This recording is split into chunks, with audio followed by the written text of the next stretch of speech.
Yep, you got it. Nailed it. Hey, I'm Bob, I'm Jake. and welcome to Nailed It, the podcast. Here we are, Season 2, Episode 2. It's very exciting to finally get into, we're getting into Season 2, into the depths of it, and we actually have predetermined topics now. Again, like professionals, we might actually have a program to follow, at least to keep us on too much rambling. At least for this episode. At least once. We'll see how it works.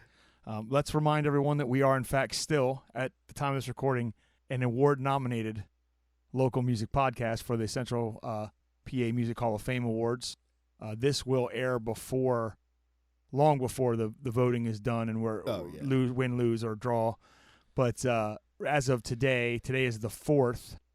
And today was the first day of the fan online voting. So you can head on over to the Central PA Music Award website, which I believe is CPMA.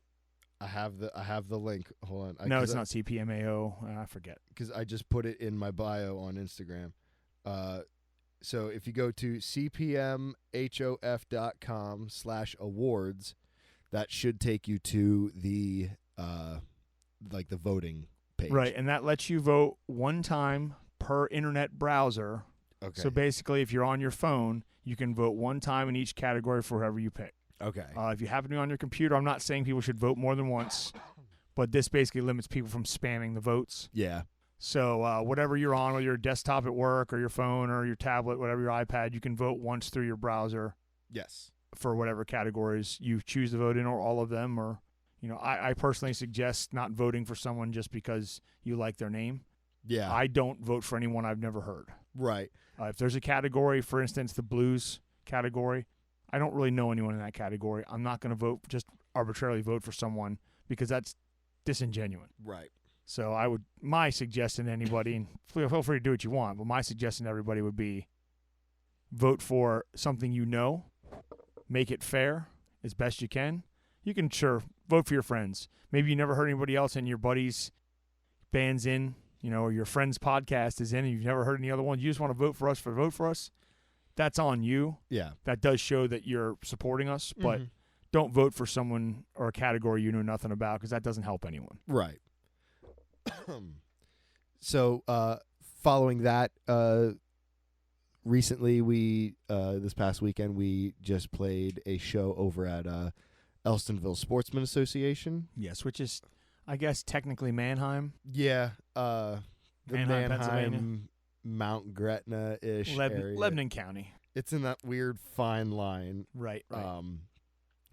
In their new area, too. Yes. That was our second time there, at least for the two of us. I haven't been back since. We did our duo last year sometime, 2023, but I believe it was last year. It might have been the year before. I don't know. I've played there a total of 4 times. Yeah, I've only played there once with you, and this was our first time back as a duo. And that new room is excellent. Big room, very new and clean. A remodel on the other side. I'm excited to see what the other side's going to look like now. Yeah, I'm told it's going to be a game room. Oh, is it? Yeah. Instead of a separate bar, it's going to be a game room of some sort. Yeah, when I played there last was with Dave, and they were telling us how they were currently working on that other side. On the new side. But, well, I guess they had that side, but that used to be their patio. Yeah. And they completely remodeled it to an indoor area, a big open, much what you'd think with a private club or members club. It's got a big open area with a bar, but obviously it's all brand new and very clean, very nice. Yeah, I enjoy it there. They always treat us nice over there. Yeah, I have no complaints. Chris and Keeley have been very good to getting us in there, and the members there have been very nice. They were very good to us the other night. I don't know what they were expecting. I believe we were the first entertainment in the new room. Were we? What I was told, I believe so. I could be wrong, but I gathered that's what was going on. So almost a test run for how it was going to sound. And So, and I know they'll do full bands and other things there. So, and we'll definitely go back. That's something that's not going to be an issue. So yeah, I loved though the lady that came up to us and she's like, I saw a video of you guys on Facebook, and she wanted us to do Bye Bye Bye. We have never in our history had someone come up to us specifically and say, I know you guys play in sync. Can you do that right now? Usually it's a matter of us, we play it and we have a good time with it, but we just throw it in at our leisure. Yeah. Or someone yells out, usually one of our friends, hey, in sync. Yeah. But we've never had a random person come up and say, I watched you play that online and I want to hear it. Yeah. And I love it. We did a couple new songs that we've never played together. We took a couple requests. We did a new Beartooth song. Yes. Which for us, clearly isn't out of pocket. We'll do that. We've been doing Hated for a while. We did the lines a couple times, yeah. Did Baby Shark. We did Baby Shark, yes. I was going to use that as our big end of the conversation. And finally, we did the best song ever written, Baby Shark. It was not, but we did have, 3 or 4 6 to 8-year-olds sitting in front of us actually yelling for songs and yelled for Baby Shark, which I'm fairly certain I more or less strong-armed you on the mic into playing and singing. And then out of nowhere, those same young gentlemen were like, can you play the outfield? Yeah, like, when I heard that, I was like, I even said it in the mic. I was like, how old are you that you at least know that song? I've said a few times about that song, which, of course, we played because that's one of my standards now. It's one of the few songs I could probably play and sing in my sleep and not miss anything. Yeah. It's my showpiece song. And I think a lot of kids know that because of TikTok. Yeah, I don't know why kids that young are on TikTok, and I'm not judging anybody choices for their kids, but that song kind of got big again because of social media sites like that. So odds are either their parents really like that song and they played it a lot, or they heard it online somewhere, which is fine. A bunch of, let's say, average 7-year-olds asked us to play "Lose Your Love." I'm not going to complain about it. I was very impressed by the fact that they were attentive and they wanted to hear things, and we gave them their Baby Shark. Well, you gave them their Baby Shark. No, folks, we're not adding it to our list. Yeah, no, God. We both know it by heart now, and I didn't even play it with him. I just watched him do it, and it's not hard. No, it is not. There was another one that we had done that I can't remember off the top of my head, but we had looked up the chords, and we were like, it's the same as the last song we just played, but I can't remember what it was, because it was right after we did that country medley that I do with John Denver. And basically Country Roads, more or less. It's that. That's basically the song. Yeah, you're right. There was something. God, it was so many days ago, all of 48 hours ago. Yeah. I can't remember. My mind has melted. But no, to kind of close that up, that show was very fun. Good crowd. We had our friends and family show up.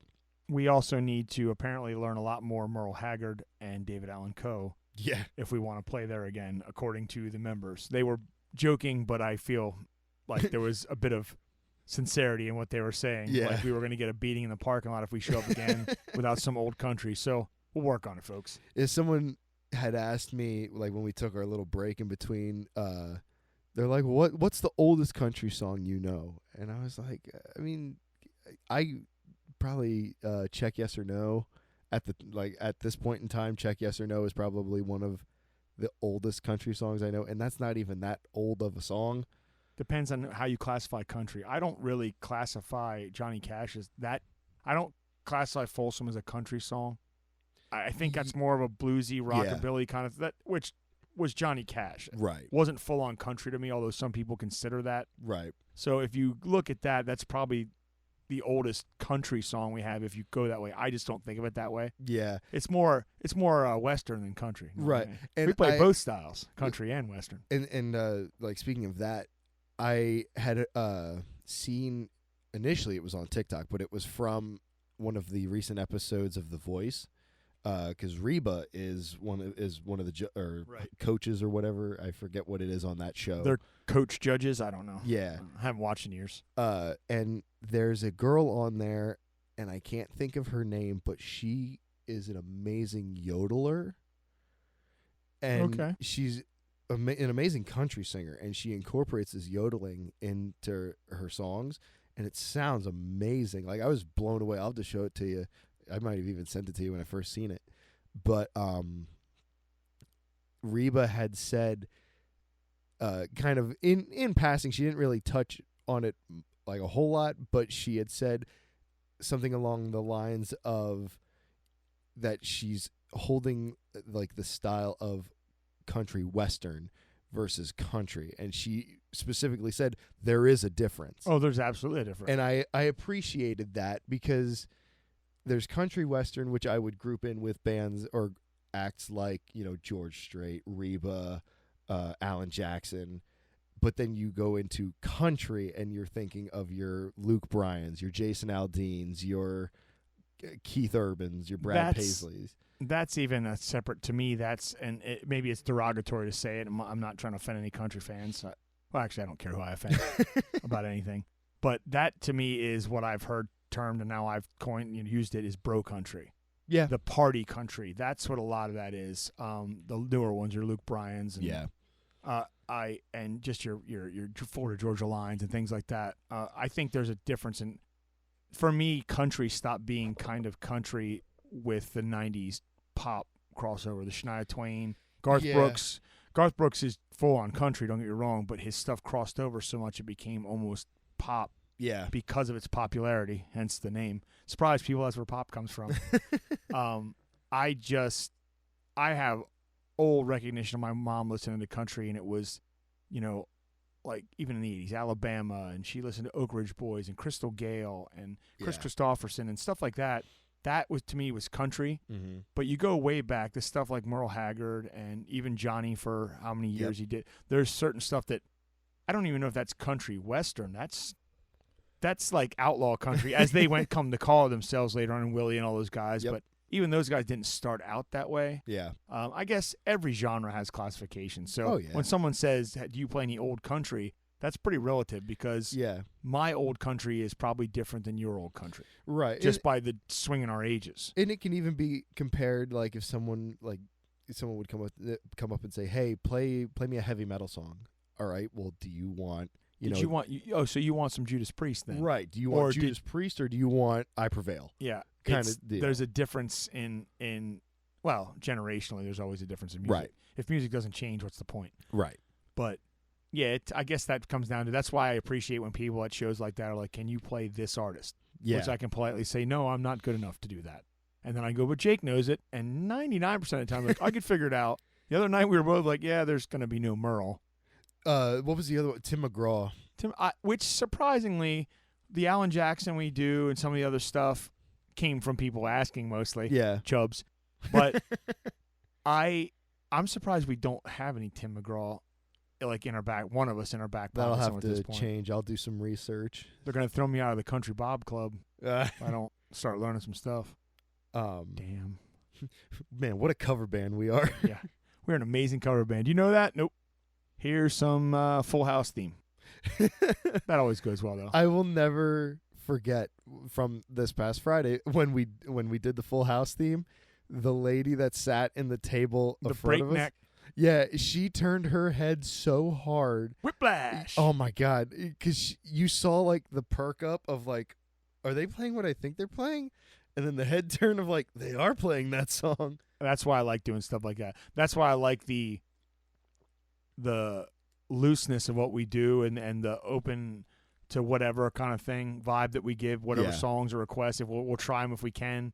And I do that at my solo gigs. I'm sure you do too. Oh yeah. Even when it's just you, me, and Dave. Hell, even the 4-piece when Ken's there, when All of Nailed It plays, there is some, hey, can we try this once in a while? And it's just more fun to me. That look, music should entertain people. I've said that before. And if people aren't having a good time, you've got to find a reason to give them a good time. Yeah. And having the ability to go to a song, even if we give them a 75% version, like Dave always said when he and I used to do our acoustic gigs together before you came into the band, it was always, we'll do requests, but you get a verse and a chorus. If we can't finish the song, you got what you requested. Yeah. And that was, of course, he also told them, you're also going to fill our tip jar if you want us to play these songs. I'm not as stern about that, but I mean, it's very appreciated. We do appreciate it. But I like that we can do that stuff, and that's what we'll always continue to do. So. Oh yeah, I've said this numerous times about Nailed It, because I've been in cover bands prior to being in Nailed It, and the laid back feel of sure, let's see how it goes kind of feel is so fun. Right. Like that was the point. That was always the point. Yeah. And like being in a cover band that, you know, has their set list of songs that is like, this is all we do, this is all we're gonna do, and that's that. You can take that in a very different direction and kind of mold it into more theatrical, or like you can make it more of your own. Essentially, I mean, Ghostlight Radio Show is essentially that. Now I move the songs around from week to week just to change up the pace. Yeah, but we play what we play, even though we learn new stuff. But there's no on the fly. Hey, do you want to try this? Yeah, and I can set a set list up to know. Well, after we play that third song, you take a break, check your guitar tuning. I'll talk to the crowd. Or, yeah. I mean, I've been doing that in cover bands for years. I used to make set lists where every third or fourth song there was a line on it. That was where the guys got their drink or tuned the guitars, and I would talk to the crowd, tell them who we are, see how everybody's doing, give that time. But otherwise, it was one song or the next to keep the flow going. Yeah. We don't need to do that with our acoustic gigs. Yeah. Here's a prime example of that is when we did our show right before the holidays at Sherman's Creek. Yes. And we had the nice young lady that came up and asked us if she could come up and do Zombie with us by the Cranberries. And I don't think we had ever played that song as together. a band. No, I mean, I played it. Davis played it before. I'm sure Ken at some point drummed it. Yeah, but as a unit, as a 4-piece, we never did it. So thankfully, it's a simple song to play. Yeah, but that could have gone badly. Oh yeah, but it didn't. It went fun, and turns out she was a very good singer. And in fact, I'm sorry we never got her name. Yeah, because I thought of that too. Her friends had said to us after the fact that she sings, and they like force her to go out to bands and open mics because she's afraid to get on stage or whatever. But she sings and writes on her own. Right. She had a very good voice, and it's a shame she's not doing more with it than going out and asking bands if she can sing a song. Right. So that means that if this lady listens to our show, reach out to us. We want to know who you are. Or any of you that were at that show at Sherman's Creek that night, any of you folks, you young folks that were at that table. I just sound like my grandfather. Hey, youngins, send me a telegraph. No, if anybody's listening to this that was at that show and knows who that girl was, feel free to reach out to us. Yeah, because she was an amazing singer. And she really was. And she had stage presence. Yep. She wasn't, attached to the mic or like to the mic stand and wouldn't take a step. As soon as we kicked in with Ken, she was headbanging, throwing her hair all around. So I was very impressed to see someone who claims that her friends make her go and do this, that it felt natural. Well, it probably is. And to be fair, even she said she'd had a few drinks and was feeling like she was having a good time. So probably when she's stone sober, she's terrified to be on stage. Right. I don't know that for sure, but that would be my guess. Hey, say what you want with alcohol. It definitely can loosen you up for a performance. Yeah. It can also ruin your life, but this isn't a self-help show. This is about music.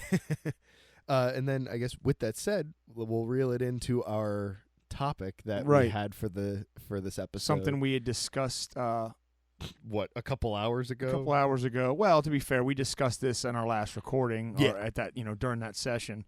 But what we were going to get to here today is something that, obviously is very close to what we do, but hits home for us. Yeah, it hits home, let's say. We're going to talk about cover songs, specifically songs that you've heard that may be the best of it, but to get there, we're going to talk about what makes that work. What makes your favorite band covered your mom's favorite song from the 70s and did it in their modern style, and oh my God, it was amazing. Why?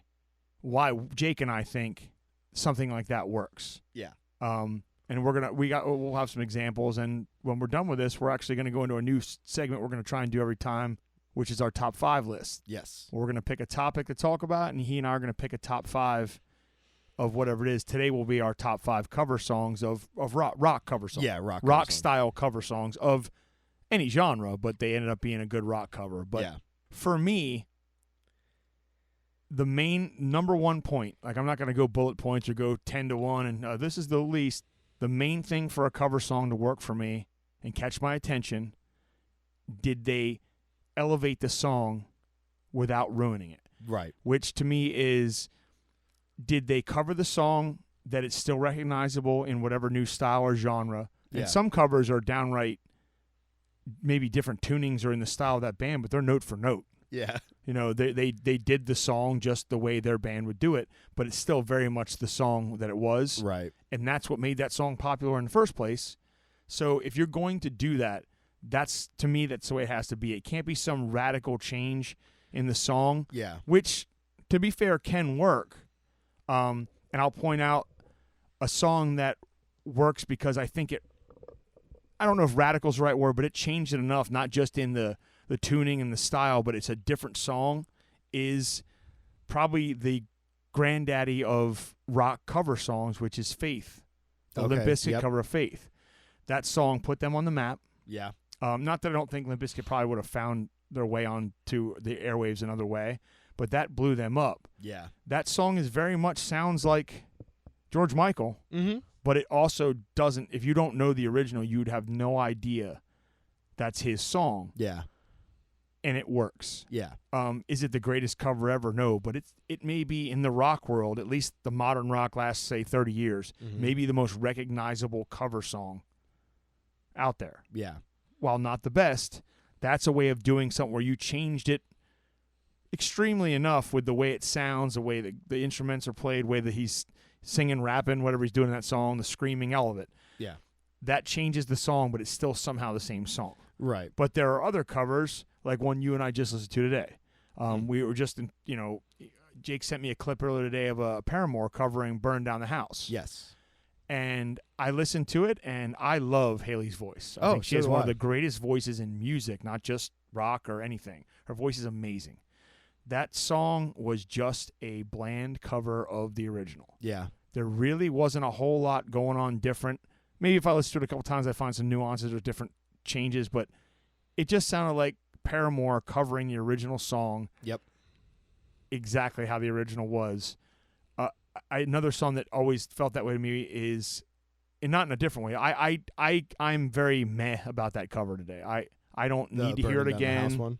It could come and go. It doesn't do anything for me. Yeah. Good for them. They probably could have done a different cover. I think that was a single that they released that's going to lead into a full cover album. At least that's what I'm getting from it, from the promotions I've seen. Oh boy. Because they partnered with A24.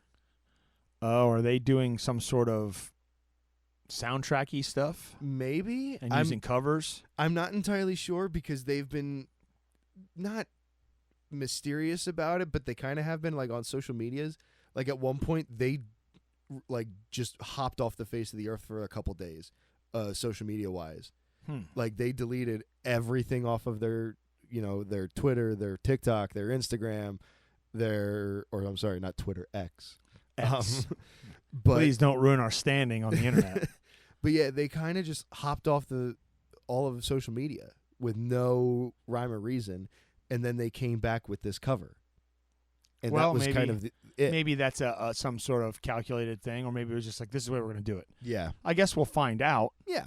Another one, but same thing, a cover on the flip of that. Like, I'm disinterested in it because it doesn't sound that different. The Weezer cover of Africa by Toto. Okay.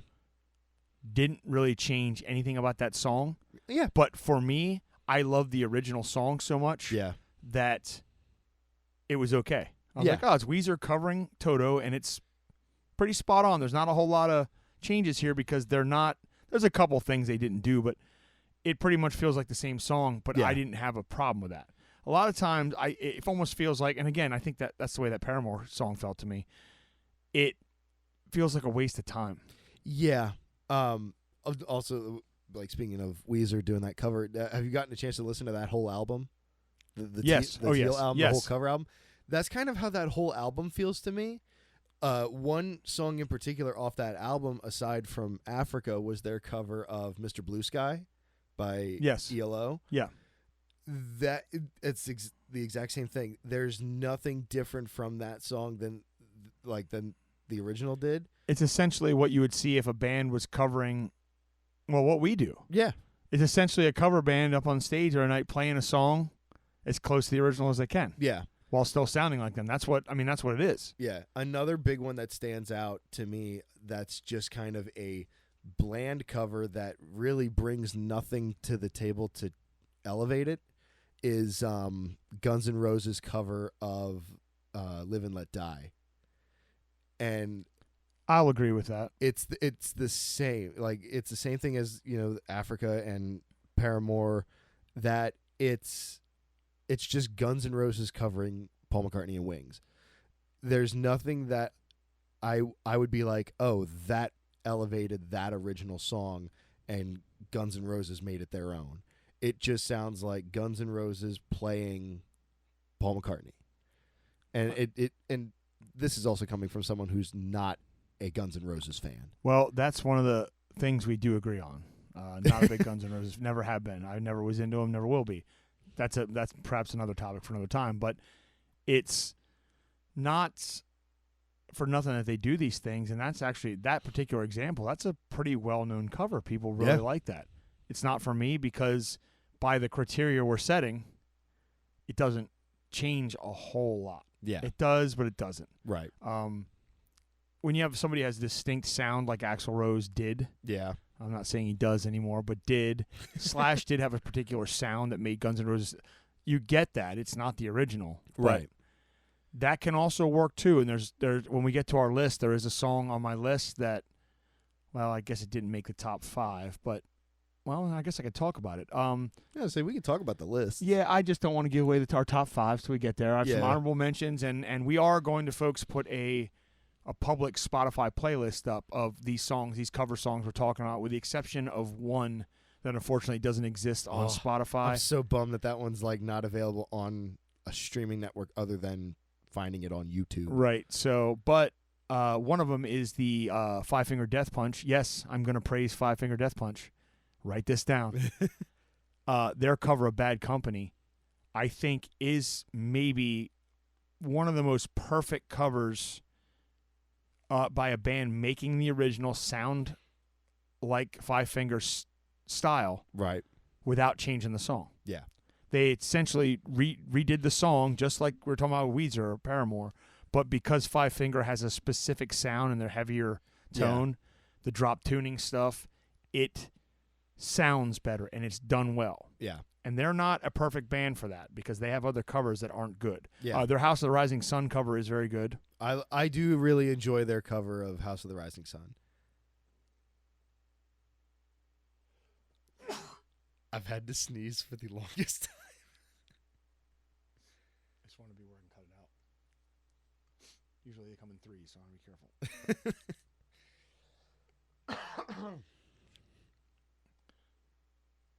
Okay, back at it. They also have done a cover of Offspring, Gone Away, Oh, I which forgot about that one. I think is a terrible version. How do you feel about their cover of Mama Said Knock You Out? I was going to get to that. Generally, I believe that's regarded as their worst cover by Yeah. their fans. Yeah. I like it. Really? I like the original song. I'm a big LL Cool J fan from back in the day. I like that somebody did something like that. It's offbeat. It doesn't sound so much like Five Finger. Okay. Like, it has a different feel because they were trying to cover a hip-hop song. I understand why it didn't work for them in their fandom, but yeah. I think it's a pretty good cover, but it's not their best. They definitely, the House of Rising Sun cover is great, but I think the Bad Company cover is one of the best, most, well, not one of the best, but one of the most well-done rock covers of something, Yeah. of a classic rock song or any song. It doesn't matter, but that one definitely sits high on my list as far as how it's done right. Right. You know, for someone who has publicly said for years, I'm not a fan of that band. They have a couple songs I don't mind. That cover, and I've covered that version. Okay. In Fell From Zero, we did that cover for years. Excellent version of a cover. Do you have any like that come to mind for you? Like it's the original, but it sounds great. I'm trying to think. If I were to really think of a cover that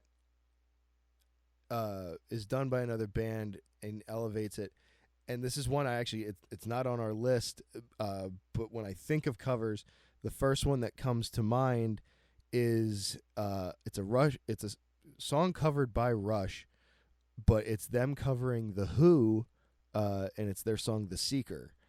I heard it for the first time on a live DVD I have of them, and it definitely has that Rush feel. It's got the tonnage of Rush with Geddy's bass lines and Alex's guitar tone, and obviously Neil Peart's drum style.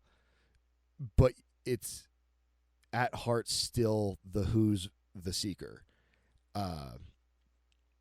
And Rush came out with a cover album eventually that has that on it.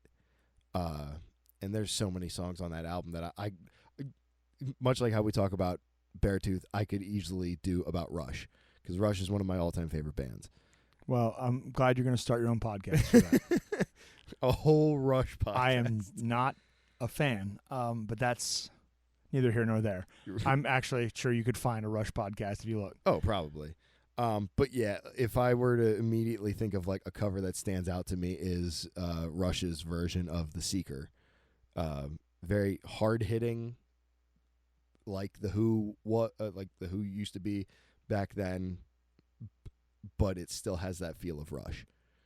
Yeah, and now we've already made some examples of what doesn't work and what does work.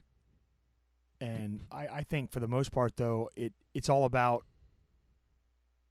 I think you got to be true to the song you're covering. Yes. Or you have to completely change it. We listened to a version of "Life Is a Highway" right before we started this recording, and it's not good. I don't want to I'm not here to bash things. I mean, it's our podcast, and we'll do what we want. But that was, there was some good instrumental stuff because it gave it the heavy stuff that style we like. Yeah. But vocally, it's awful. It's just not like, don't do that. Don't cover something. Stop it.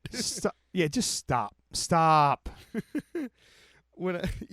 Sitting here as we were getting ready to record, and I played it, and I was just dumbfounded. I don't believe we're even gonna. I don't want people to know what it is. I don't want them looking for it. We're not gonna name it. It was a cover of "Life Is a Highway," and it was not great.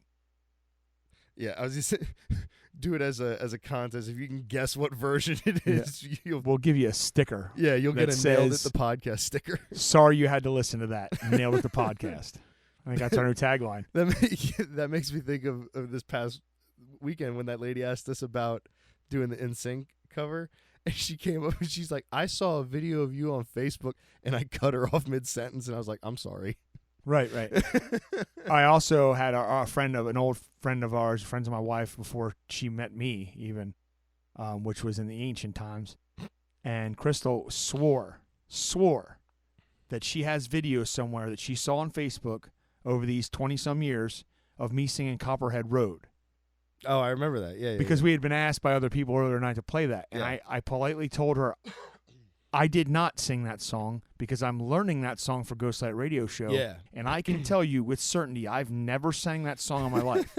And she was adamant. I know I'm going to find it. And I kept telling her, no, you're not. So we got to the end. She's like, maybe it was another song. I said, I know it was another song. I've never sang it. I haven't even practiced it yet. It's on our list. Yeah. I know I didn't know that. And that's okay if people ask for stuff like that. But like you said, are you sure? That was a different version of that. Your version was, sorry you had to see that. Are you sure you want us to play something? Yeah. My version was, are you sure you actually think you saw us play that? Now, here's another question that kind of leads into what we were just talking about, was there ever a cover that you personally have done that you've done it once or twice and you're like, absolutely not. I won't do that cover. I've done some that didn't work. Not because I didn't want to do them. Yeah. It was more of I think we can do this, and it didn't. There's a couple that stand out. I mean, back in the day, I couldn't sing anything correctly. I was too drunk to care, so it was all about the party. So who cares if I was singing it right? When Johnny Chimpo rolled around, the one that stands out to me, there was a Papa Roach song I wanted to do. I believe, that sounds like, I remember it clear as day. I believe it's called Falling Apart. Okay. Maybe not that one. I'd have to look it up. I might do that on my phone, because he hit some real higher notes. Yeah. For that band, and I could not get them. I thought for sure I'd be able to. It never left the practice room. We never tried to play it out, and I always had a problem with that. I was still working on getting my range better then, but Fell From Zero, the only one I can really think of that we didn't play. We played it the guys played it well enough. It Yeah. was a vocal issue. We've had some songs that we did really well that didn't go over well, and we dumped them. Yeah. Not because, oh man, we shouldn't play that cover, but they're not working like the other stuff. Let's not waste our time. Let's move on to something else. Or it was a newer song. It cycled out of the radio. It doesn't have the staying power of, the Avenged Sevenfold song we do. So let's just go on. But we tried to do Mudvayne's "Happy." Okay. Yeah. The guys are playing it. Also, this was very early on in the band. I didn't have a lot of control over my heavy stuff yet. Jake was doing a lot of it. I don't know, but Chad is a really hard guy to cover. He has a very distinct voice. Yeah. I was trying to do my best while Jake was covering the heavier stuff. Other Jake. Drummer Jake. And it didn't work. Yeah. We played it out a few times. People were happy to hear it. No pun intended. But we knew that this has to stop. Like we're not going to get better at this, and if we do, it's going to take a while. Yeah. And I was disappointed by the fact that we couldn't keep doing it more than what we were doing. Right. But the disappointment came from I really liked that song. I thought it was the one Mudvayne song I might be able to get away with. Yeah. And I wasn't up to snuff. So I felt disappointed because I let the band down that cover didn't work. But we've also covered things we thought were going to be smash hits. Like, people are going to love this, and they just tanked. And that's the nature of doing covers. Like, not just these recording artists we're talking about and having, you can go out and listen to this, like the playlist we're going to put up. Yeah. These artists took time out of their original music that they're known for to make a cover and throw it on their album or throw it on their YouTube or whatever. We go out and play covers. Now, you write. We've talked about this. You write. I've written in the past. That's little different. We are cover musicians who write original music. Yeah. So for us, the thought of what makes a good cover can be double-edged because we're going out and doing as close to an original version as we can of stuff, or as you would with an acoustic or whatever. Yeah. You're not changing anything. You're doing whatever version you can do. But then there are songs where you change what you're doing to make it work. Yeah. Chimpo was a lot of that. And be fair, we I hate to say stole, but we ripped a lot from covers we heard. Right. A lot of the Punkos pop albums, things of that nature, had more upbeat, faster paced versions of songs we liked. So that's the versions we did, or a close approximation of the two. Yeah. To make our set feel a certain way. Right. And that to me is strategic about the covers. It makes an old song fun for you. It changes it up for people a little bit. But that's different than applying yourself as an original act to covering something and putting it out. Right. And that's more about what I think we were trying to get at, is what's a good cover, because we could talk all day about what our favorite songs to cover are. Yeah. But that's different because we go out and do that as a not a job. It's not our job. We enjoy it, so it's not our job. Yeah. But we go out and do that for our hobby, let's say. Yeah. What we like to go do. Those guys, that's their living. Yeah. And that's a great risk nowadays to cover something that's might be a loved song.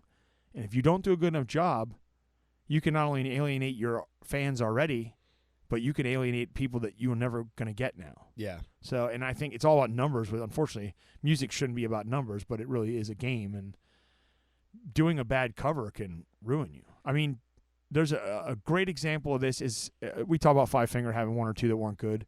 Disturbed is another one that does great covers. Yeah. In fact, if we were doing a top 10 list, their cover of Land of Confusion would be in my top 10. Oh, absolutely. I love we that cover that and Fell From Zero. I love singing that version of it. Yeah. And I like the original, too. Another one.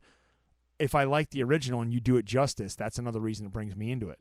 But they did, on their first album, they did a cover of Shout by Tears for Fears. Yeah. Shout 2000. What a cool, weird, Disturbed David Draymond way to do it, and it sounded awesome. We're like, that's great. And then they did that, and then they followed, I believe the next cover they did was Land of Confusion. Okay. They did a cover in between there that I always forget which one it is, but it's not cool. It's really not good. And it's like exceptionally not good. Almost like they're like, well, we have to put a cover on our album. Let's just do this. It's so bad I can't remember what the original song is to me. But then, and I was going to try and avoid talking about this song here, but then you get Sound of Silence. Right. And although not my favorite cover, because I was never a big fan of the song to begin with, not my jam. Yeah. But that song is so well done, and there was this argument about, wow, David Draymond, not argument, but like this like shock from people. Oh my God, he can sing. First of all, he's been able to sing since ever. Yeah, Forever. I was gonna say we could all we all knew he could sing. But there were people that were amazed he could sing like that. Oh, isn't Yeah. that the guy that makes the monkey noises? Yes, he also can sing like that. Yeah. And that cover blew up because it's his genuine voice. You know, but it does nothing for me. Yeah. And that's my personal preference, I guess. That's the other thing. Just because you and I have a certain standard for what we think this should be, or what the cover should be or should feel like, or why we get it. And I think some of what we're saying today should be universal. Yeah. I feel like, and maybe that's just me putting my feelings and my thoughts onto someone else, but I think that the point of, if you love the original and you love the band that's covering it and they do it well, you almost have to like it. Yeah. But also you can discover a band that you never heard of because of a cover. Again, going back to Limp Bizkit. Yep. They probably wouldn't have had as quick a career if not for Faith. A more modern one would be Bad Wolves. Oh, yeah. Doing the Zombie cover. Yep. Now, there was a lot of things around that because she died right as they were releasing it. Yeah. And there was a lot of media attention because of that. But it is a genuinely great cover, great update of a song. Mm-hmm. And it turns out they're a pretty good band. They have some issues with the singer they got rid of. Apparently he's a bit of a shitbag, I guess. I don't know. I don't know the guy personally. I'm just going by what I read. And they got another guy, but their music, their songs were actually very well done. They're good. They sound good. Yeah. That cover made them bigger than they ever probably could have thought they'd be. Yeah. Another example of that, or at least from my point of view, of a band that a cover kind of not made them, but really brought them to people's attention, is I Prevail.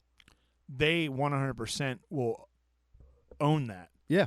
Their cover of Blank Space is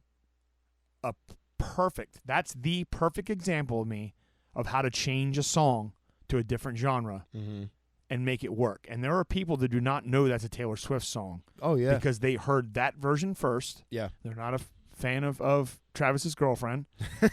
And they gravitated them. That blew them up on the internet and got their EP put out, and now they've won Grammys. They're an amazing band live. I have signed stuff hanging up here in the room. We've seen them, so that's one of my wife's favorite bands. And they deserve every bit of that credit. Yeah. They deserve that cover got them where they are, or got them the foot in the door to do what they want. But also they were just blasted by the scene for being a cover artist, and that they had no talent. And there's the back door of that. Yeah. The people in the industry, they're always haters. Yeah. They'll come after you for doing a cover. Well, you write songs. Why are you wasting your time? I've had this argument with people for years about, why don't you just write songs? Why are you playing covers? You're just the cover artist. Right. That same argument can apply to guys like that using a cover to get their foot in the door. But you know what? That cover ended up selling them records. Yeah. And I think that's a prime example of how you do it if you want to make a mark with a cover. Yeah. If you want to Weezer it and just do the song and it sounds great, it's recorded great, great band that did a great song by another great band, great. Right. Lots of greats there. But if you want to have people remember it, you do a blank every 10, 15 years or something like that. You do a Blank Space. You do a Faith. Yeah. You know, it has to be memorable. And that's how you get on stuff like top 5 lists. Yep. Which it's very hard to boil down. I think I think that's something we're going to have a little trouble explaining why we chose the specific songs we did and boil them down. But I'm good for it. I knew pretty quickly what the top 5 songs on my list are the ones that came to mind first. Yeah. When I thought, what covers are going to make this list? Boom, boom, boom, boom, boom. Yeah. Everything came after that, I realized, was because those are the ones that stick. There was 2 covers that, as I was kind of going through the ones that, popped into my head, certainly nowhere near my top 5s, but 2 that popped in my head were both by Avenged Sevenfold, when they covered God Only Knows by the Beach Boys. Gotcha. And their cover of Wish You Were Here by Pink Floyd. And those were, that's another thing I like, is when artists cover songs you wouldn't expect them to cover. Almost not necessarily B-sides, but stuff that isn't the most popular song by the artist they're covering. That's nice too, if it's done right. Right. And I'm trying to think. Have you heard these two covers? I have, but I'll be honest with you, it has been quite some time. They didn't leave enough of an impression for me to listen to them more than once. So I originally was a gigantic fan of their version of God Only Knows because I love the Beach Boys. But it's very much one of those things where I wasn't expecting them to cover that song, and I can't say I was impressed with it, but I don't hate it kind of Fair deal. enough. And it's all, like you said, it's a listen once and move on kind of Hey, deal. I heard it, yeah. Yeah, and you can just be like, oh, here's this random cover. But it's not a super memorable cover as a blank space kind of deal. Right. Well, and I getting into our, and I think we're getting closer to getting into our stuff with our list, but I want to take a little separate time to talk about the local guys we know, maybe over the years, that have done cool covers. Mm-hmm. Now, one of which has made it onto my top 5. Yep. And I don't know if it'll be on yours, so I'm going to leave that one alone. Yeah. But most recently, our peers, our friends in Gunmetal Gray, did a cover of Hotel California. Yep. Now, they've been doing that for a couple years, but they actually recorded it. It is actually up for a CPMA this year as Best Cover Song. That's a way to do a song and make a song stay familiar but feel like a different genre. Right. And it's done really, really well. Yeah. I mean, that's a song that theoretically could be one of those songs that gets them noticed by someone if they pushed it. Right. It has that potential. In recent years, I can't think of a whole lot of people who have done covers like that. You know, I go back a bit in my days, but, you know, before we recorded, and I'll let you hear a song that would make my top 5 if there was a way to stream it, which was by my good friends in Negative Space 20 years ago. And I, in a band, when I was in Johnny Chimpo, we shared a drummer, so it's fine. I didn't take anything. But we did their cover of Faithfully by Journey. Yeah. Which, as you heard, was a much more almost pop punk, upbeat feel off a love ballad. Yeah. I think that was a way to change genres and do something different. And it still holds to me as one of the better covers. That's why I sang that version for years after when they were gone. Yeah. And they also did a version of Helter Skelter, which unfortunately there is no recording of that I know of. That I really love. And again, another one I covered for years. But again, not anything I can put on a playlist to let people really know. I wish I could. Not going to be able to do it. Yeah. So. And there was one that I didn't mention to you earlier. Our friends, there was a band called Odd Thomas that was around for years. Okay. Our friends Bob and Kenny and Whit, they did basically a reggae style, almost Sublime style cover of Land Down Under by Men at Work. Oh. And I do have a recording of that somewhere buried. They did a demo recording of it. It just had that slow. It was so good.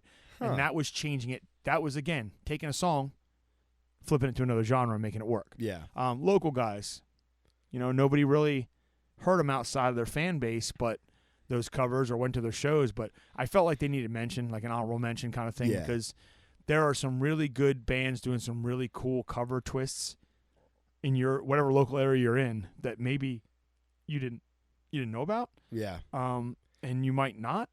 There were 2 instances like that happened with one of my old bands, Shoes to Fill. And we used to cover Seven Nation Army, but we did our own twist on it and made it a little bit heavier, added a lot more guitars, and kind of did our own thing with it, but tried to stay true to the original as much as we could. And we had gotten a lot of feedback from that one, and people were like, "Oh, we really like what you guys would do with Seven Nation Army." Because it still sounds like it still has that drive and that effect that song has on people that, they want to get up and dance. And the other one we used to do a lot was we used to cover the song You Drive Me Nervous, which is a Alice Cooper song. A shocker. I used to cover Alice Cooper. You cover Alice Cooper? That's weird. Didn't know you even knew who he was. But I wanted to cover Alice Cooper for the longest time, but I didn't want to do one of his hits. I didn't want to do School's Out. I didn't want to do No More Mr. Nice Guy or Poison. So pretentious. So I picked just a random song off of one of his early albums and sent it to the band. I was like, hey, let's try and do something with this. And the first time we played it was at the Champ over in little old Lemoyne, Pennsylvania. Yep, we've spoken of the Champ before. And we played it for the first time, and it went over very well. And some guy came up to me, and he's like, that You Drive Me Nervous song. He's like, you guys got to get that recorded. And I was like, well, funny enough, that song came out in the 70s. That's not ours. Thank you, though. Yeah. Thank you. But those were two instances that apparently doing covers in the local scene went over very well. It does happen. There are people who don't disrespect covers, so... Another local cover song that sticks out is from our friends in Observe the 93rd. They covered, it was a Royal Blood song. I want to say it was Little Monster. That might be right.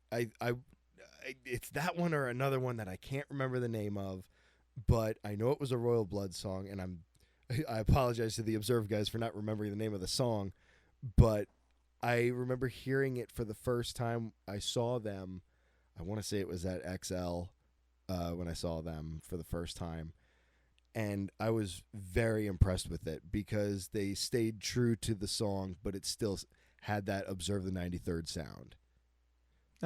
Yeah, and that's what catches people's ear. Yeah. Oh, I know this song, but I also love this band. I love what they're doing. So it can also bring people in, as far as locally goes. If you're an original band, a heavily original band like Observe is, Yeah. I know they do some covers sometimes. They just, they do things because they want to do them. Yeah. I believe I heard them cover the Pixies one time, and I was like, I think so. this is great. This is so good. No one does this. They did, the opening vocals, everything was very cool. But they're a band that might be able to draw in more people if they want by having a cover of something. Yes. The I Prevail thing. Yeah. This cover might draw in a crowd we wouldn't normally get, but in the case of guys like us that play covers every weekend, it's more about if we want to change something, it's just so we can change up the monotony, I guess is the best word for it. Yeah. Like, we'll just play it. Let's play it this way, or let's tune it this way, let's try it this way, or just for fun. Fun, so we've been playing these songs a while. Maybe it'll give us breathe some new life into it. So yeah, there's all kinds of reasons to do covers, whether it's for a party band like Ghostlight kind of is, or just a fun hangout, play what you want band like we do when we do the Nailed It duos and stuff and the full band.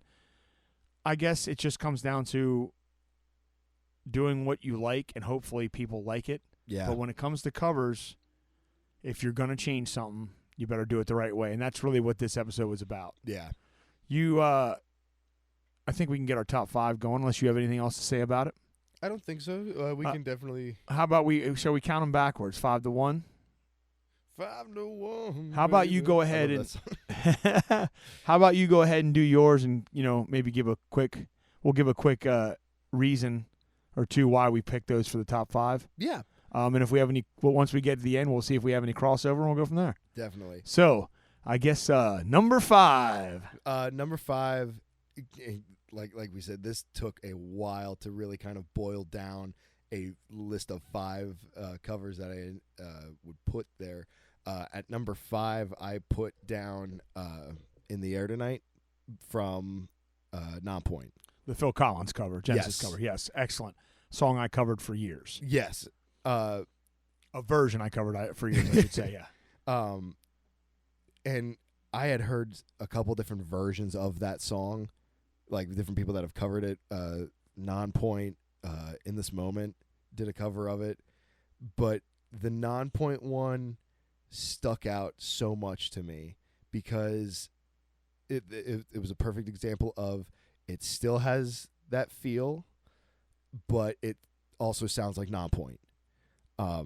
The only gripe, and I have one gripe about that song, is that they do the iconic drum fill twice in that song, and I feel like that was not needed, because that drum fill is so iconic. It really is, and it has its spot in the song. that they do it in the spot that it's needed, but they also do it earlier in the song. Other than that, I love that cover. That one and their what is it? When Doves Cry. Oh yeah, that's more recent, and that is an excellent cover as well. Honorable mention to Non-Point on the second. Yeah, honorable mention When Doves Cry. What's your number 5? My number 5 is by our local friends Lyndhurst. Hey, and that's why I kept them off the local list earlier. They just recently released the cover of Never Gonna Give You Up. They rickrolled every one of us. Love that cover. It is not just because these guys are friends of ours. That is an excellent cover. The singer Ed has been doing that song, even solo gigs before Lyndhurst was a full band. Yeah. He was doing that song out on his own, and it worked then. But to finally hear a recorded version of that after I've heard the band play it live for a few years, it's just so good. It transcends just being a local cover band or a local original band doing covers or whatever. Mm-hmm. That song could be their blank space, I think. Oh, yeah. That's my prediction or feeling on it. Absolutely. And the same thing, like when we went to their debut show at West York Inn, right? They did it there, and I think that was the first time I had really heard it was the first time I had heard the full band version of it, because I was hearing Ed do that at acoustic solo gigs, yeah, and I liked his rendition of it acoustically, and then once I heard it with the full band, I was like, damn, that is a awesome way to portray that song, because it takes away from I guess the meminess of it or whatever, and makes it a cool song. Which, look, that was not written to be a joke. That song was a super popular song. The internet made it a joke, but it's actually a pretty well written 80s pop song. Oh, absolutely, and they did a good job of covering it. Yeah, I gotta pull my. So yeah, what do you got for number 4? I got numero 4. Number 4, I have Nothing Else Matters. The version that was released on the collection called The Blacklist, which is basically a super group of Rob Trujillo from Metallica, which I'll get into then. Yo-Yo Ma, he's a cello player? Yes. Okay. I think that's right, cello. Elton John on piano, Chad Smith on drums, and Miley Cyrus on vocals. I love that rendition of it, especially with Elton John's piano intro, which he makes it his own, but it still has that iconic, ascend and descend. Riff. Yeah, riff. Basically. Now, with that, I feel like there's a fine line there because it has a member of Metallica on it playing bass.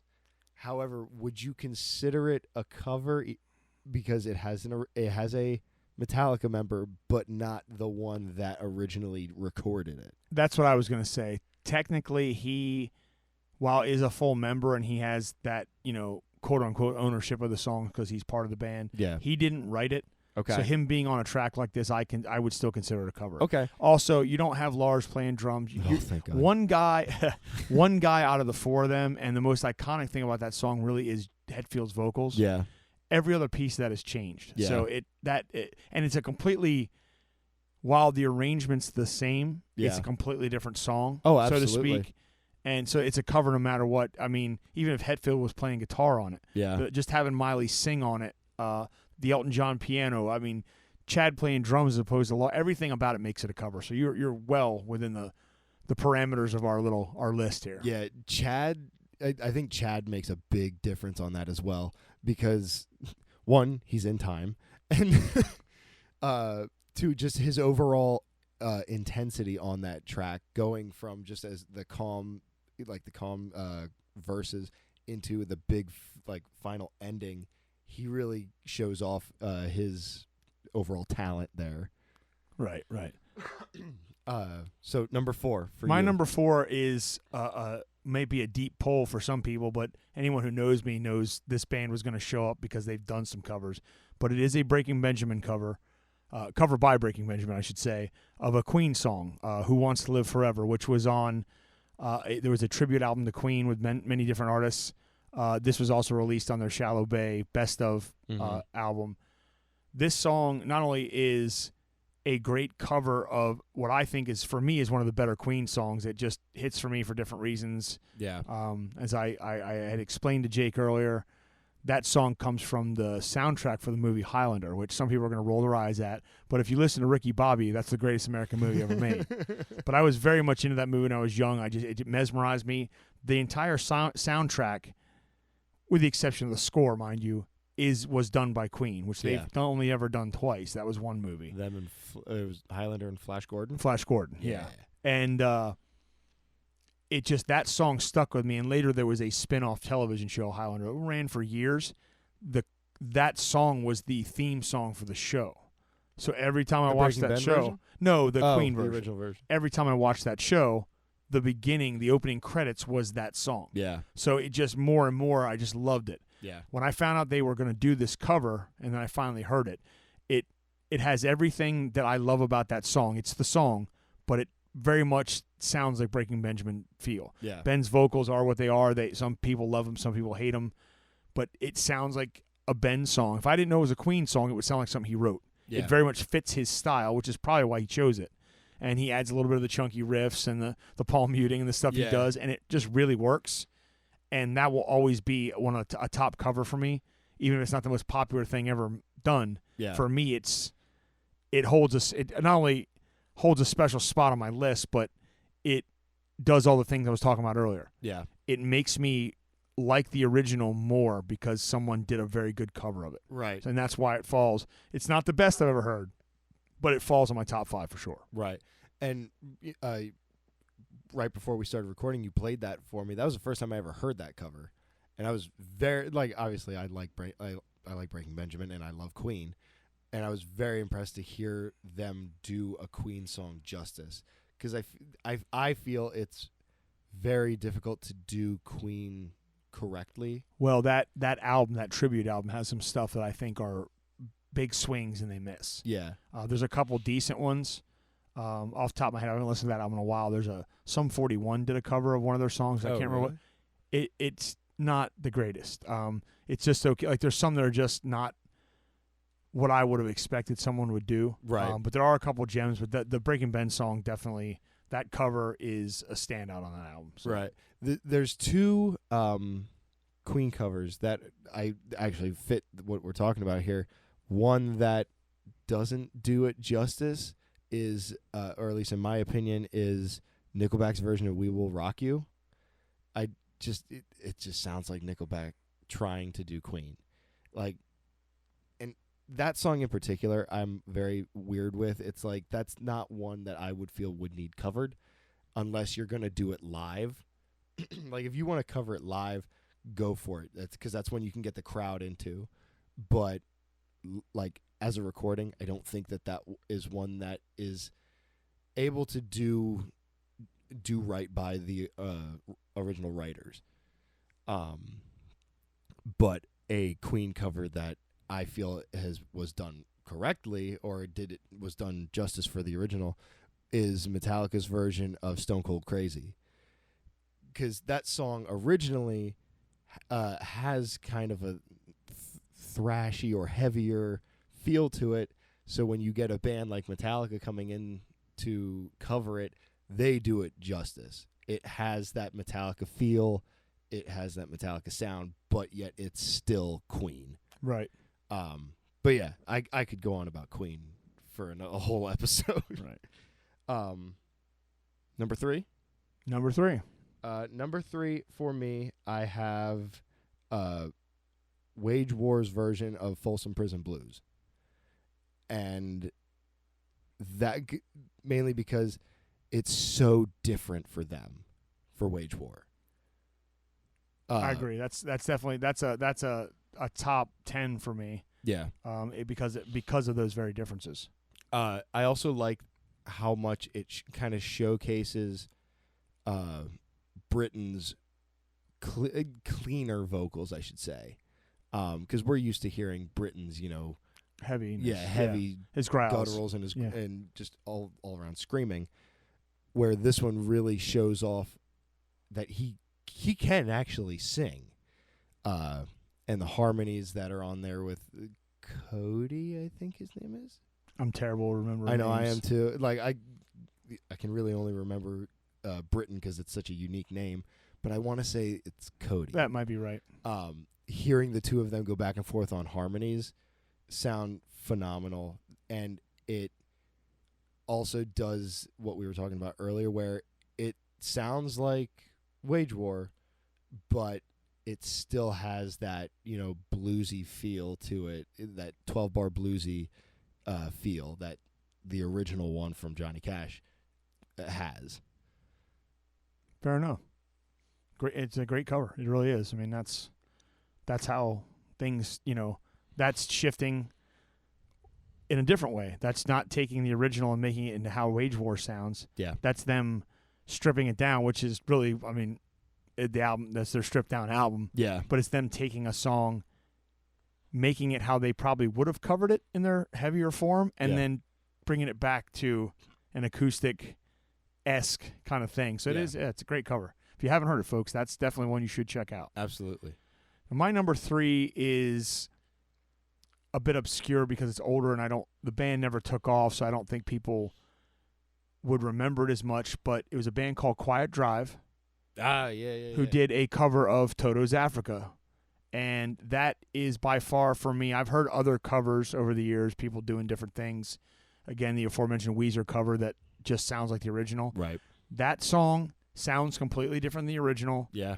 Stylistically, it's more a pop punk upbeat feel. But their choices with the harmonies, the guitar riffs, there's a break at the end that, isn't in the song. The original wouldn't have been because it didn't fit the pacing. That was enough that was a version my band's covered for years because it was just a good, fun version of that song, which some people give me a lot of grief about liking. I'm not a huge Toto fan. Yeah. But I love Africa. Rosanna's a good song too. I love Africa, and this is the best cover I've ever heard, and that cover is now probably 20 years old. It is just that good. Now, I let you hear that for the first time again before we started. I had never even known that was a thing. I hadn't heard of that band. That's actually an entire album of covers they did, but that's the standout cover on that album. Yeah, I'll have to check out the rest of that album. Yeah, good band. I guess I know they're not around anymore, but I don't know if they went on other things and followed up on them a long time. But yeah, what a great song, and another example, as a lot of these top 5 want an example of taking a beloved song, doing a really good version of it that stays true to the song, but they made it their own. Yeah. And to me, that's why it lives on that list. Yeah. Are we on to, is this number 2? This should be number 2. I think so. Yeah. If I know how to count. Number 2 for me is Godsmack's cover of Rocky Mountain Way. When I first heard that, I was just, at that point in time, Godsmack was one of the heaviest things I listened to. It was basically them and Slipknot. No, that's not the same, but I understand what you're saying. Yeah. At the time, those were my 2 heaviest things I listened to, and when I heard that the way they kind of changed it up in the very beginning, as soon as that song starts, it's got that chugging intro that that basically replaces the classic Joe Walsh, 2 chord strums in the very beginning, and once they kick in, it has that heaviness that people know Godsmack for, but it stayed true to the song to the point where I'm pretty sure they do the guitar solo almost note for note, which I've heard a lot of covers where the guitar solo will come in and it's done close, but it's different enough that it fits the style of that guitarist. But I really enjoyed the way they made it their own, but still stayed true to the original as much as they could. And Sully's vocals on that were also, to me, phenomenal, because I was always a gigantic Sully fan, vocally, and just musically in general. I was a big Godsmack fan. Still to this day kind of am. Great. That's a great cover, too. And as we noticed when we were pulling our list together on Spotify, if you type in Rocky Mountain Way, that cover comes up in search before Joe Walsh. Yeah. So clearly that's something that hit with people. And I think that version's excellent, too. And an excellent example of doing, again, elevating it to a style that matches your band but not changing anything. Yeah. And that works very, very well. So, Yeah. I mean, that's an excellent way to do it. Number 2 on your side. Well, the aforementioned Blank Space by I Prevail. There we go. Out of a top 5, this goes almost to the top. And I explained that earlier, that it is a prime example of changing a song to fit a style and still having it be enjoyable, recognizable, and just overall well put together. Yeah. It is almost the opposite of the Rocky Mountain Way argument, where they basically are playing the entire song exactly, but in their tuning, their style. Yeah. This was I Prevail changing the song to work for the clean vocal, heavy vocal, chuggy riffs, drop B kind of stuff. Yeah. And it works perfectly enough to put them on the map. And if that's not a prime example of how you do it, if you're going to change something, as opposed to covering it with a new sound, Yeah. that's the 100% way you do it. That song is never old to me. I've covered that version for years too. Mm-hmm. And well, as the band has said pretty publicly, they'll probably never play that again. They Right. don't need to. Yeah. It launched them into the scene, past the scene, really. It launched them into the public, and it did that so perfectly. Again, like I said earlier, I don't think anything since probably Faith, when Limp Bizkit covered Faith, I don't think there's been a cover since then that did so much for the band so quickly because of how it was. It's just, people can say they're tired of it or whatever they want to say, but that song holds up still. Yeah. It's still an excellent song. It fits the metalcore scene pretty well, but it also, it kind of appeals to people with a pop sensibility that maybe never listened to that genre of music. Yeah. It opened doors, not just for I Prevail, but I think for people to listen. Yeah. So that alone, as far as a cover goes, that belongs on the list to me, high on the list every time. Oh, absolutely. So now, do we want to move on to number 1 or do some honorable mentions? We can do, if you got a couple honorable mentions, I just certainly do as well.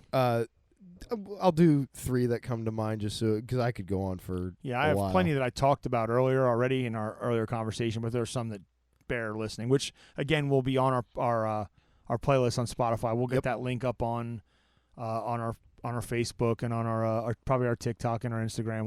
We'll get out the public link for that. So if you're a Spotify user, you should get it no problem, and you can kind of see what we've been talking about with these songs if you've never heard them before. But your honorable mention, sir. 3 of them that come to mind. First one is, surprise, surprise, is Beartooth's cover of Blitzkrieg Bop. It's a bonus track on Disgusting. I know the track, obviously. But I love the way that song feels because, obviously it's a very classic song from the Ramones, but hearing them put their style into it, they do the song as it was written, but Caleb's vocals and just the overall feel of the song, it feels like Beartooth, it sounds like Beartooth, but it's the Ramones at heart, right? Well, that's the older Beartooth feel of where they felt more punk rock than they became. So that fits perfect. Yeah. Another one that comes to mind is Motley Crue's version of Anarchy in the UK, which has been covered a bunch of times from a bunch of different people. Another one that comes to mind that covered that was Megadeth. But the Motley Crue version of that, I feel, it, again, has the Motley Crue attitude with Tommy Lee on drums, with his punchiness, and Mick Mars's solos in that, even Vince's vocals. It has that British rock feel, that British punkiness to it. Also, notice how I don't give any shout outs to Nikki Sixx. Keep your opinions to yourself, sir. No, not. It's our podcast. Say what you want. I said this earlier. And then another cover that really comes to mind, and this is one that I'll say doesn't work. This is one that I don't care for, but I felt the need to mention it, was Puddle of Mud's About a Girl. I think that's low hanging fruit, man. You're punching down. We all know that's bad, but that came from that guy's just got issues. Yeah. Like that's a mistake. Yeah. Which gets me into something that's not on my honorable mentions, but something I need to put on this podcast, and you just gave me the perfect segue before I do honorable mentions. Please do. You basically just gave what might be the worst example of a cover, especially since it was live, and it was just bad. The best, and we've been trying to keep this mostly because our genre between us, we like a lot of things, but overall it's rock, whether it's classic or we're rock guys. Yeah. So this list is basically rock bands covering songs, whether they're pop, rock, whatever. Country, blues, doesn't matter. But I had pointed out, we had discussed this before the recording, to me, the best cover song ever made is Johnny Cash's version of Hurt by 9 Inch Nails. Oh, yeah. When we're talking about covers, it doesn't fit the genre of stuff we're doing, but that turned a song which is already a very melancholy and sad song, and has, especially for the 90s kids and the 9 Inch Nails people and the people who were in their feels back then about stuff. Trent Reznor hit all the marks of I feel that way too, man. Yeah. But Johnny Cash at that point in his life, clearly right before he passed, when he finished that album, there's so much emotion in that you can't help but be taken by it. Yeah. And as has been pointed out, when the man who wrote the song says that's your song now because it's better than I ever did it, that's how you know it was done right. That's not only just doing a cover right, you literally owned the song. Yeah. And I can't think of any other cover that has that kind of emotional response that's that good in any genre. Yeah. I don't care what it is. I've done covers for 20-some years, almost 25 years now. I've listened to everything from acoustic covers to bluegrass covers to whatever of weird songs. You guys anybody who listens to this podcast probably has heard stuff from Leo. Yep. And his whole world is covers, and they're great. Oh, yeah. And he's all over the place with style sometimes. Yep. But the Johnny Cash thing is a whole different level. Yeah. He does a lot of covers on that album that are cool, but that song could sit as Johnny Cash's best song if it wasn't written by someone else. Yeah. Like if that was always his song, that might be the greatest song he ever wrote and performed. Oh, absolutely. And I think it would have been, misguided of us to have a whole episode about covers and what makes them good and what doesn't and what we like, and not mention that song, even with us sticking to a certain genre. So now that's out of the way. My honorables. Yes. And then we'll get to our number one. My honorables, there's a lot I could do here. There's tons of reasons why certain songs are going to be on the list that you'll see if you listen to them on Spotify. But the first one's pretty obscure for some people because it's a cover of a hip-hop song. It's a cover of a Lil Wayne song at that. There was a band who's still around, but they never reached the heights I always thought they'd get, a band called Framing Hanley. Okay. Excellent band, mid-2000s band, very good. They did a cover of his song Lollipop. Okay. Yeah, This is another band that song kind of gave them a push for people to listen to their stuff. Yeah. They're very excellent music. That song is so good. I didn't know the Lil Wayne song because I wasn't. And when I finally heard the original version, I was like, not only did they nail the feel of that, because Lil Wayne has a very specific style. Yeah. Even if you don't know him well, he has that voice, he has a thing. They nailed that somehow in a rock thing without sounding like him. Right. And it makes the song better. Yeah. It's a better song than the original. Maybe because it's a hip-hop song and it's not I love hip-hop, just I'm not a Lil Wayne fan. Maybe it's because I didn't love it. But they turned a song where he's basically talking about strippers. Yeah. And turned it into this cool, rockin' like song. It's very well done. It's not the greatest thing ever, but it's a great song. Right. So, and I think it belongs on a list. It just should always be there. It's just a little off to the left. Yeah. But it's a perfect example of like what a cool cover. Right. Maybe not, oh man, it's changed my world, but a cool cover nonetheless. Yeah. I also want to bring up, and I had a little going back and forth, there is a ton of Michael Jackson covers out there in the rock world that work. I was gonna honorably mention "Beat It" by Fall Out Boy because their version is very good with the John Mayer doing the solo. But there's a better Michael Jackson cover in the rock world, and that's Smooth Criminal by Lane Ant Farm. Yep. That needs to be mentioned. It's definitely in the top 10. It got real close to being in my top 5. It's just, it seems like it's always been that way. Yeah. Like that was what Michael wanted out of it. You know what I mean? It just, they did such a great cover for that. So that needs to be mentioned. And the other one is a song that's hated by the band that performed it. The Boys of Summer cover by the Ataris. I knew you were going to say that. I not only love that version, and I like the original version. I mean, but we're talking about a band who got so mad about getting popular for just throwing this cover on their album that the mainstream audiences picked them up for that the singer used to wear Fuck Don Henley t-shirts on stage. Did he really? Because he was so mad about it, but they had to play it because people bought tickets to see them sing Boys of Summer. Yeah. But it is an excellent cover. I never get tired of hearing it.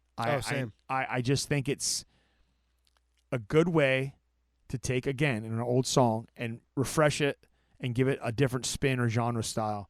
And I would have felt bad if I didn't mention it. Yeah. There's a lot of songs in this list that'll be in the playlist that we could have talked about. We could have talked forever, this cover, that cover. Yeah. We kept it to a list, but there was some that I thought they didn't crack the top 5, but because they're in my top 10 personally, I thought they should. So that's my honorable mentions. Let's get down to the reason we're here. The big old number 1. I'll throw a drum roll in and post. I'm not going to do that. What is your number 1, sir? My number 1, and we had mentioned it earlier, or we had touched on it briefly in the beginning of this episode, but it's my favorite cover, or my number 1 cover, I should say, is one that can't be streamed on, iTunes or Spotify, what have you. You can only really find video of it on YouTube, and it's Limp Bizkit's cover of Welcome Home Sanitarium, originally by Metallica. That cover, the attitude that they have in it with Fred Durst's screams that he does, which I feel like we don't see a whole lot, but we do every so often. He really puts in such effort to make it their own, but also have that Metallica attitude. That is a song that I covered that version for a while. Yeah, I remember you telling me. I saw that air. Well, technically live. Obviously, it was recorded on MTV. That was the MTV Icon show for Metallica. Yep. A lot of cool performances that night, but that one was not only the closer of the night, but it was a show stealer. Yeah. For all the reasons you just said. And I'm so sad that they never had a version of that. They never pulled that audio because, sidebar to that, Korn did one. Yeah. Which was haunting. Oh. At that performance, but they actually pulled that audio, cleaned it up, and released it later on their Greatest Hits album. There is a version, a cleaned up version, from the board version of that song on one of their albums from that show. Okay. But none of the other performances were ever released. Yeah, there's no way in hell that MTV and whoever owns it doesn't have those tracks somewhere in a vault. Well, maybe not. They lose stuff now. Everybody loses things. But I was always sad that Limp Bizkit. But I actually pulled that off of a recording, VHS at that, guys.